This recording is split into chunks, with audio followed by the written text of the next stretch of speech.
The RAF has a long history in Wales and still maintains operating bases in the north and the south of the country.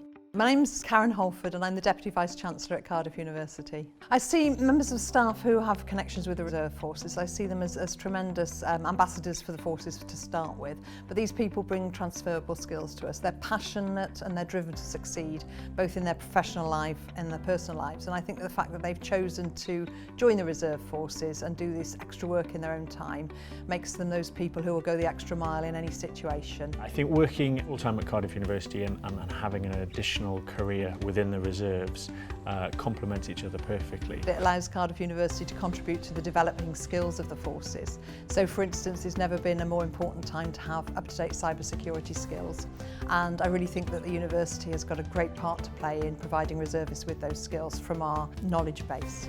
My name's Hefin David. I'm a member of the Senedd for the Caerphilly constituency, and I'm very proud to say that Michelle is my senior caseworker. The biggest skill I've learned from being in the RAF Reserves is resilience, and this has helped me in my day-to-day job. Michelle has always been exceptional with people, and one of the things that I think has developed as a result of her involvement with the RAF has been her confidence. So that's why I'm really keen for her to keep engaging with the RAF, for us to keep our links and for her to continue as a reservist. At the start of the coronavirus pandemic, I was mobilised to the West Midlands. I was on a mobile testing unit, testing people as they drove in.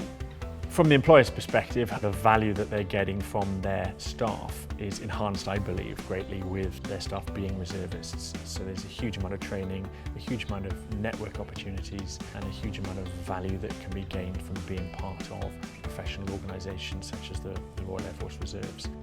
I am proud to be Welsh, and it's also a privilege to be part of the only RAF Reserve Squadron within Wales.